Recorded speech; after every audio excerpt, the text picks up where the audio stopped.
All right, let's see what the last 2 weeks of October hold for Leo.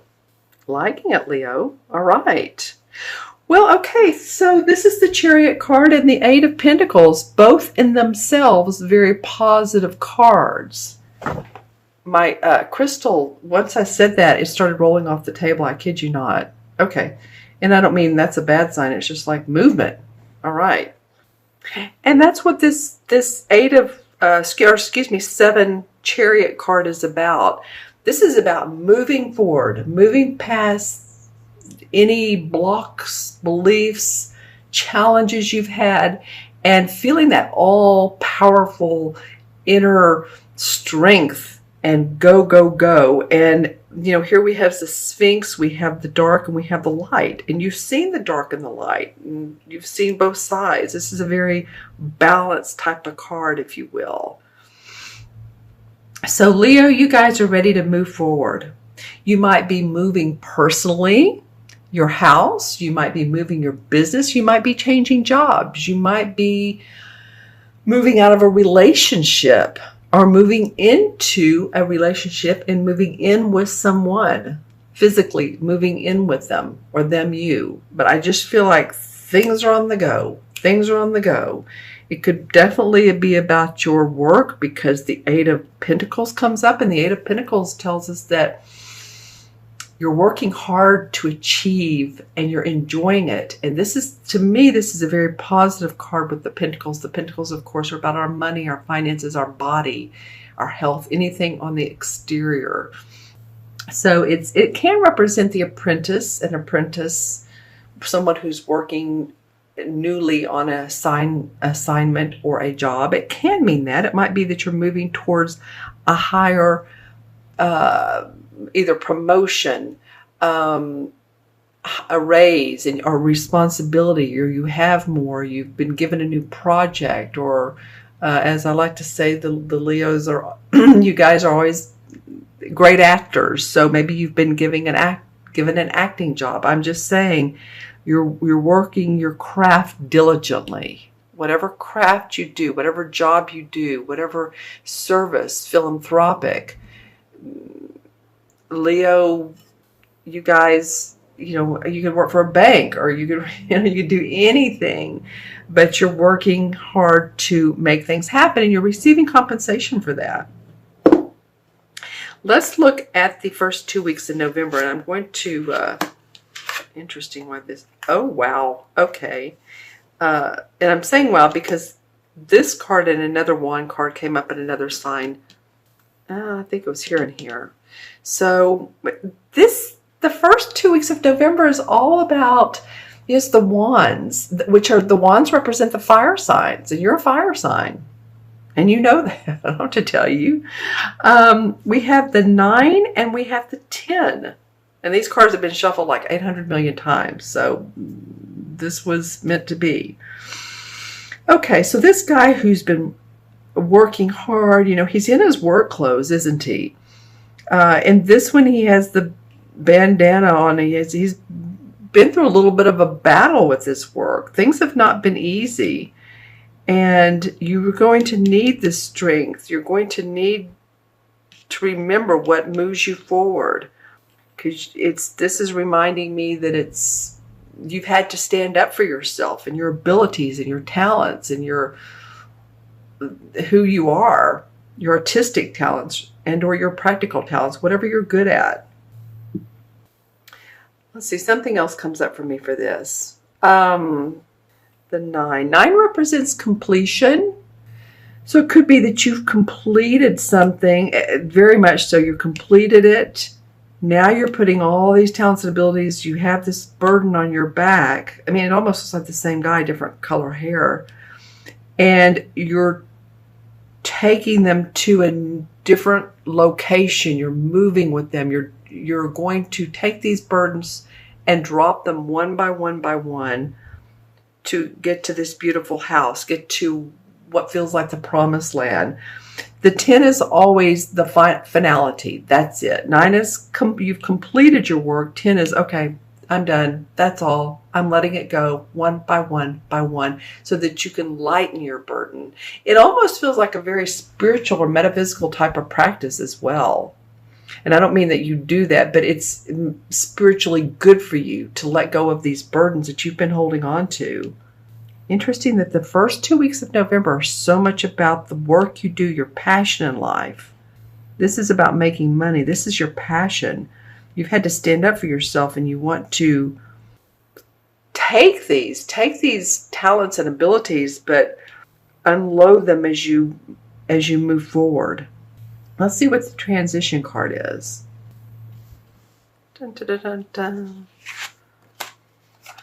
All right, the Five of Swords. Okay, my friends, this card hasn't come up in a while. This is about arguments, others being hurt by you or you by them.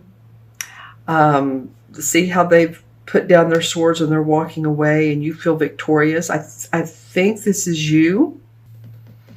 But I'm having to take deep breaths. This has not been easy, has it? This has not been something that you all have just like, oh, this has been a breeze lately. I've, been doing my work. And for a lot of you, I'm just saying, or doing my life and everyone's getting along so peacefully and it's bliss and it's harmony.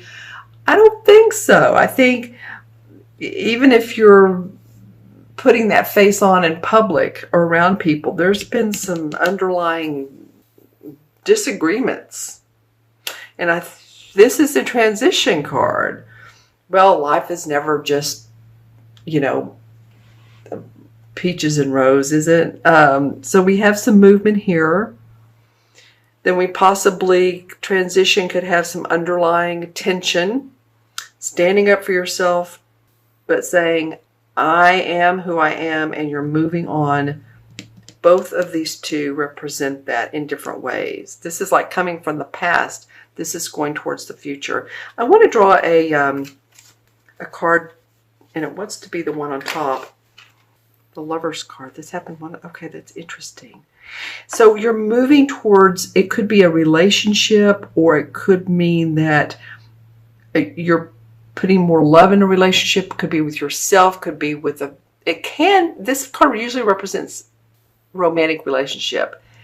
But because it's a clarification card, you're going to move towards what you love. And it can be another person, but there's angelic blessings around this. All right, Leo, you all have some things going on this particular next 4 weeks. All right. But the end result is there's love. Love is everything, isn't it? Love is the key to life. If we love, there's harmony and balance. If we argue, then there's disharmony and imbalance. Okay, so I'm going to look into my crystal and see what comes up for Leo for October 15th through November 15th. Yeah, it's like you're flipping a coin in a way, and on one side of the coin is the right answer and the light, and on the other side is like kind of dull. So you don't like dull, Leo. You like excitement and adventure. So go with where your heart is, what makes you happy. Maybe that's why the Lover's card came up so distinctly. Let's see what this picture means. I'm trying to hold that. Okay, that's interesting. So if I'm looking at this crystal, there's like an arch, and through this arch there's it's a huge doorway, or an opening, let's just say that, like a cave, and there's one person standing outside of there deciding whether to go in there, and I'm not seeing whether it's a cave of crystals or a cave of lions.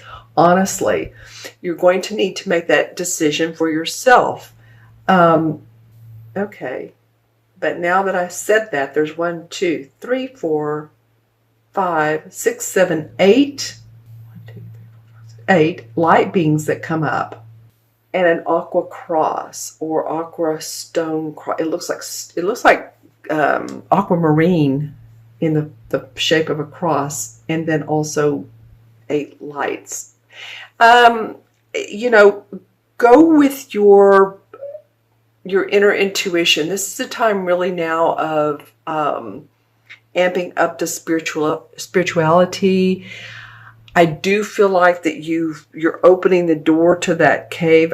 It's not always pleasant, but I do feel like at the end, you'll find the love and bliss that you're looking for. Okay, when you consider your emotions, your well-being, the adventure in life, and life really is an adventure. It's a play. It is a play, and we just try to make the best choices we can. All right, so I'll add up the cards. We have 7 and 8 is 15, and 5 is 20, 29, and 10 is 39. 3 and 9 is 12. 1 and 2 is, there goes my ball again. It really wants to talk to you guys. Okay, so I'm going to hold this here while I talk, if you don't mind. It picks up the colors of the cards. And just when you look in it, you all see if there's anything. Move this over. Okay, so the 3 in numerology. 3 is about communication. It's a color yellow, being open, being positive. 3 life paths. So say your life path is 3, or the life path, or you're born on the 30th or the 3rd or the 12th, but anything that has up to 3, you're a very communicative type person. You love to speak, talk. You can be emotional, but that's what we need in life. We need the emotions of life. The 3 in the major arcana cards is the High Priestess, is it not? I'm saying that and I'm like, it's the 3 the High Priestess. Ah, we found a good place. Okay, the 3 is the... Oh no, the 3... Well, okay, so this is why I was getting this. The High Priestess is the 3rd card of the major arcanas, but 0 is the Fool, 1 is the Magician, 2 is the High Priestess. So these cards start with 0. That's why I was getting a little bonked out there. But the 3 is the Empress card. And the Empress is very much the feminine aspect, the mother card, the birth card. And not just of babies, birthing of new ideas, rebirth yourself, that you are rebirthing. This could almost go hand in hand with the Judgment card, but it's making things happen through your own abilities and how you want to see things play out. So this could be an archetypal mother as well. Maybe your mother is very important to you at this time, where you need nurturing, you need caring, you need to take care of your body. You're seeing a practitioner, holistic possibly. Just saying some of the different things that can come up for you.